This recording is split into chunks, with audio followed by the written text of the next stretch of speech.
Hi, everybody. Stephen Stewart here. I'm chairman of Geiger Energy, a brand new company with our brand new CEO, Rebecca Hunter. Welcome. Nice to have a chat with you online, Rebecca. Yeah, it's going to be good. Yeah. So look, want to cover a bunch of things here. As I said, brand new company, huge value given what we have. I think we're one of the few companies on the venture that have exposure to two out of the three major uranium basins. Of course, everybody knows the Athabasca. We have a double-digit asset portfolio in the Athabasca, of course, including the Hook project, which came to us through base load, which we're going to talk about because we're going to be drilling on that shortly. And then, of course, which not many people know about, but they should and they will, is the Thelon, where you really made your name. You did your thesis there. It's close to your heart for a very good reason because it's sort of the next Athabasca, and it has all sorts of upside potential that is yet to be discovered. And of course, Geiger owns one of the largest land packages in the district, so we have a district scale play, and we're right beside a 130 million pound resource owned by a major, Orano. And we just coming off a drill program there where we drilled, 5, 6,000 meters, if I recall correctly. We got some whiffs of unconformity, which was, a huge success. I mean, that's exactly what we're looking for is unconformity. We'll talk about that. And how once we do hit the mother lode of unconformity, we're right beside, again, 130 million pound called basement hosted rock deposit owned by Orano, which I think makes the setup for Geiger to be extremely interesting if we find that sweet spot. So look, I'm going to step back and before we get into the Thelon, which is, I heard you present the other day in Toronto, and I just felt in my gut we're going to make a discovery, a material discovery, something that puts Thelon on the map. But first things first, we're going to be drilling Hook January, February-ish. So we just put that news out.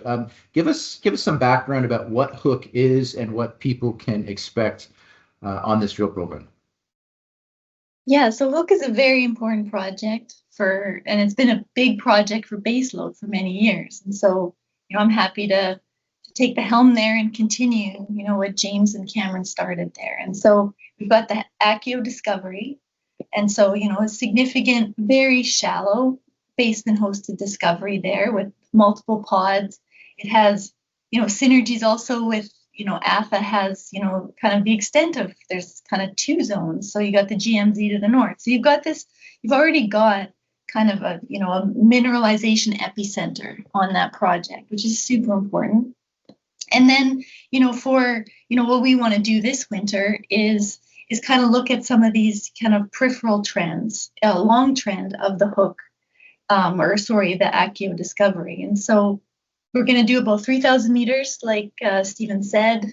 We'll see about 10 to 12 drill holes. We'll just see kind of the depths we're getting first. And the main areas that we're focusing on, they drilled back in 2024. And so you've got really good alteration, this extreme clay alteration, elevated radioactivity, elevated pathfinders. And so that's, what we want to advance and show the potential in a broader sense. So we know we already have an epicenter of mineralization. That only means there likely is more. And so that's why we want to chase these other targets. Yeah, well, look, as you said, just to remind everybody what Hook is, and that's really where Baseload, the predecessor of Geiger, was focusing its attention. We made it a discovery there, right next door to another company, of course, AFA, who has their GMZ. It's my opinion that those two, belong together, and in time they eventually will, because that's what makes sense. But yeah, the team made this Accio discovery. It's unique because it's so near surface, and I think that was really the thesis for the discovery is let's find something that's not totally impacted by that sandstone and all those water problems that you can get in the Athabasca. So it starts really just after you scrape off the overburden, the Accio starts. And now we're in this very fertile corridor, clearly, as there's been multiple discoveries.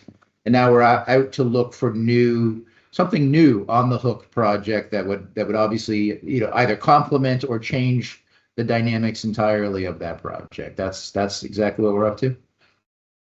Exactly, yeah. So it's kind of building that scale, and that's kind of a similar strategy we have in the Thelon, but you already have a mineralization system. You know that it's fertile. It could even have some expandability too, down the road if we want to kind of think about that in the Accio kind of footprint. But in general, that TT grid in particular, and even some other kind of peripheral grids, which we really didn't talk about in that news release, have, all those building blocks that, the right trend, kind of that mag low that we're kind of chasing fault zones, and these gravity anomalies. And then when you get that intense clay, we kind of talked about it in the press release, some of the big deposits, the undeveloped Millennium deposit, for instance, that Cameco has these significant clay alteration envelopes. And in fact, that's kind of the main mineralization is outboard of that. So, you've got that kind of gets you in the area, and then, you have this upside of much larger systems, like you said, could actually change the trajectory of the area completely.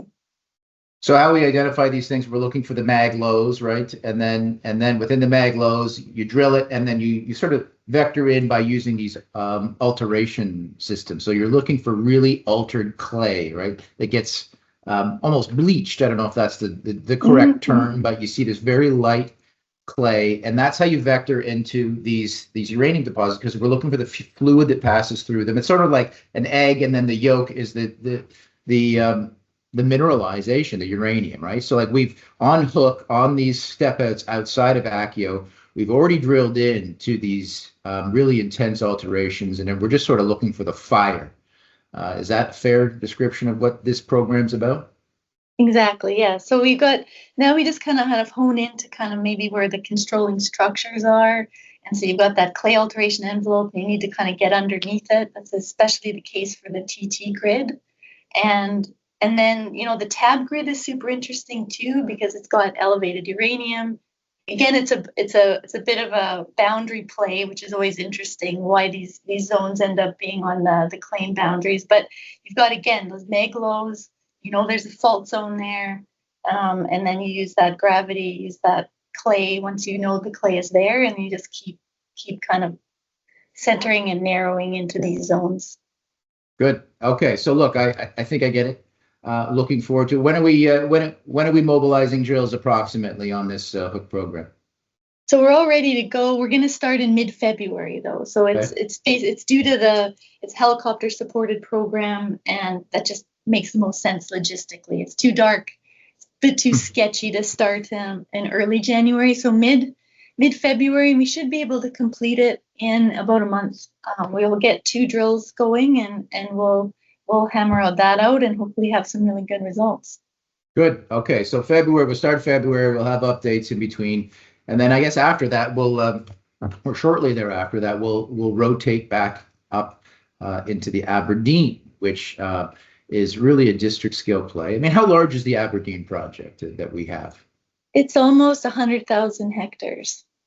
So that's big. So it really is district scale, and its background was a Cameco deposit. Is that accurate? And you worked for Cameco. Yeah, so I've been there a long time. I just keep coming back. So yeah. You keep coming back, and eventually you're going to find what you were looking for. So, the plan is that I guess we just came off. What was it? 5,000 meters that we completed this summer. It's a summer drill season in Nunavut. And we're going to go back there, of course, in the summer of 2026.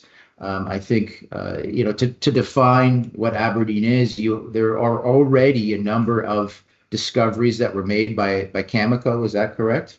Yeah. Yep. The Tadygak and Tavik. Yep. That's right. And then this year we didn't. When I say this year, I mean this past summer, we didn't focus on those discoveries. We have a whole bunch of targets. In fact, up to 50 targets. That you had discussed that were ripe for discovery. Where again, with those mag lows, and we're looking. We haven't drilled all 50 of them yet, but maybe we'll get there. And then tell us a little bit about this year's drill program and what you found. And obviously, assays are pending, but just sort of high level, how to go. Yeah. So again, like you said, we got 5,000 meters in. We got started a little later, so later in July. But I think one of the things I want to emphasize is that this year was kind of the first year that I actually got to do kind of my wishful strategy, I guess, for that area. And so we do have mineralized zones prospects already, but like to get the focus on the Thelon, the true upside of the Thelon is making that next real unconformity kind of discovery. And so that was a strategy we took this year, was to look for those new zones for bigger and better. And then we did that as far as kind of the early sniffs. And so one of the big excitement that came out of this year's drilling is that we got back to the Loki grid, which is a really interesting grid that was drilled a little bit in the past. And it showed some of those early building blocks, just that bleaching, that clay, but just a little. But this summer, it blew us away. Like, we have a completely altered, completely bleached, clay-altered sandstone column. It's very shallow sandstone, so again, fits into this nice shallow model. It's about 180 meters to the unconformity, 160 meters, so it's very shallow. And then we had the first sniff of actual uranium mineralization at that contact, at that unconformity, and that's never been seen. So, and that's kind of that broad overall thesis. That's, I think that's my overall dream, is to demonstrate that the Thelon can have the same caliber of deposits that the Athabasca does. So what you're looking for, to be clear, you are looking for these unconformity style deposits, which we see in other places, including the Athabasca, and these unconformity deposits are the type that carry the super rich grade. Is that a fair statement? And you found some. For the first time ever in at least this section of the Thelon, on behalf of Geiger. So, I mean, you got something there. I mean, that thesis, I suppose, is proven. Obviously, we want to hit more of it. We want to get the mother lode. But I think what's so interesting about two things I want to say is the setup that we have within Geiger, within Aberdeen, is the fact that we've got this district scale play. It's earlier stage. We're looking to make discoveries, but we are immediately adjacent to Orano, and 130 million pound deposit, which is top 5 deposit in Canada, as far as I'm concerned, as far as I understand, in terms of pounds. And if we were to make, and that's in the basement rocks, so that's the lower grade. That's about 0.5 percent uranium. And if we were to find the unconformity or an unconformity sweetener there, that just totally unlocks the not just the Aberdeen, but the entire the entire basin there, and puts it on the map. So in a sense that if we, the second we find, a high grade unconformity, Thelon gets on the map. That's kind of how I see it. Yeah, and it's exciting because, and it doesn't even have to be like, we've already got this extreme amount of pounds. We've already got 133 million pounds in that district, which again is one of the largest undeveloped unconformity deposits in the world, just sitting there.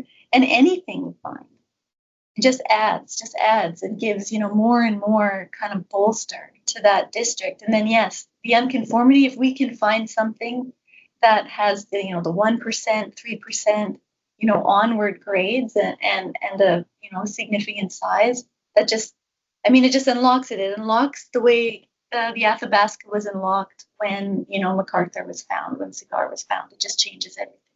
That's the thesis I bought into with Geiger that you put forward, and I'm a believer. And there's only one way to find out. We're going to go drill test it. The other thing I'll mention about which I find really interesting about Aberdeen and the Thelon, or specifically Aberdeen, is people always say, "Oh, your Nunavut, it's more expensive," and on a per meter basis, it is more expensive. Not crazy more expensive, but on the marginal basis, it's more expensive. But you mentioned shallow. Whereas we're drilling, shallow holes. You mentioned you hit some unconformity within 200 meters from surface. Yeah. Whereas, the typical unconformity, I don't want to paint the Athabasca with one brush, but a lot of our peers are hitting it at 800 meters, right? Or something. It's deep. Yep. So on a testing basis, it's actually cheaper to drill, with our thesis, of course, in the Aberdeen on an aggregate basis. So we actually are getting more bang for our buck. As we look for these shallow unconformity deposits in an area where it hasn't yet fully been defined, but we hit some unconformity, and hopefully more to come in 2026. Yeah, exactly. No, it's the shallow level that we have. But there's a lot of low-hanging fruit, and I've said that lots before. Like we're not in a basin that has tons of discoveries. Like it's wide open. So that's the big upside here. Okay, good stuff. And look, as we just sort of wrap up, Rebecca, I must mention that we have a whole bunch of other assets in the Athabasca. You guys have done a wonderful job in accumulating those. And of course, Baseload had a bunch. So we've got about 10 or 11 other assets that aren't core focus, but they're very valuable ground as this whole world finally wakes up to the utility of uranium and nuclear energy. And if we're going to power ourselves the way that we all want to, especially with this growth in AI, et cetera. There's no other solution but uranium, and there's no better place to get uranium in Canada, specifically Athabasca, and we're going to put Thelon on that map. So look, take a look at our assets.